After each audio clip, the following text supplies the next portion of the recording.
Hi friends, ఈ video నచ్చినట్లయితే like చేయండి, సబ్స్క్రైబ్ చేయండి. పద్మావతి బండి మీదకి వెళ్తూ ఉంటుంది. ఇంతలో మురళీకృష్ణ కారులో వచ్చి తనను గుద్దేస్తూ ఇంతలో అక్కడున్న పద్మావతి అయితే కింద పడిపోతూ ఉంటుంది. రే ఎవడ్రా నువ్వు అని చెప్పేసి గట్టిగా అరుస్తూ ఉంటుంది. అమ్మా అని చెప్పేసి లేస్తూ ఉంటుంది. ఇంతలో అక్కడున్న మురళీకృష్ణ అయితే కారులో నుండి దిగుతూ ఉంటాడు. అది నేనే అని చెప్పేసి అంటూ ఉంటాడు.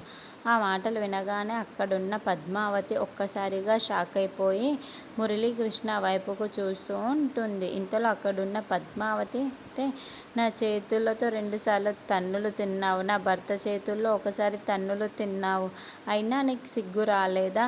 ఇంకా మా వెంట ఎందుకు పడుతున్నావు, మా మీద ఎందుకు పడి ఏడుస్తున్నావు అని చెప్పేసి అడుగుతూ ఉంటుంది. ఆ మాటలు వినగానే అక్కడున్న మురళీకృష్ణ ఏంటి నీకు ఇంత పొగరు అని చెప్పేసి అడుగుతూ ఉంటాడు.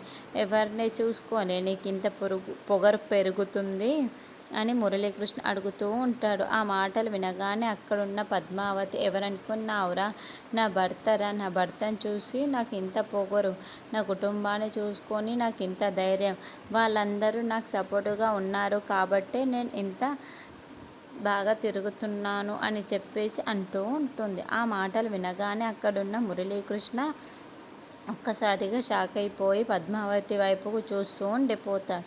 ఇంతలో అక్కడున్న పద్మావతి నేను నీకు ఎలా సమాధానం ఇవ్వబట్టే కదరా నువ్వు ఇలా ఉన్నావు, లేదంటే నువ్వు ఎలాంటి వాడివో నాకు ముందే తెలుసు అని చెప్పేసి అంటూ ఉంటుంది. ఇంతలో అక్కడున్న పద్మావతి అయితే నువ్వు ఎలా ఉన్నా సరే నీకు ఎలాగైనా బుద్ధి చెప్పడానికి ఎంత ట్రై చేసినా సరే నువ్వు మళ్ళీ ఇలాగే మాట్లాడుతున్నావు, నీ కళ్ళల్లో జేజమ్మ వచ్చి దిగినా సరే మా కుటుంబాన్ని ఏమీ చెయ్యలేవు అని చెప్పేసి అంటూ ఉంటుంది. ఆ మాటలు వినగానే అక్కడున్న మురళీకృష్ణ ఏంటే ఎక్కువ మాట్లాడుతున్నావు అని చెప్పేసి ఆ మాటలు వినగానే అక్కడున్న పద్మావతి అయితే మరి అలాగనే మాట్లాడాలిరా నీతో అని చెప్పే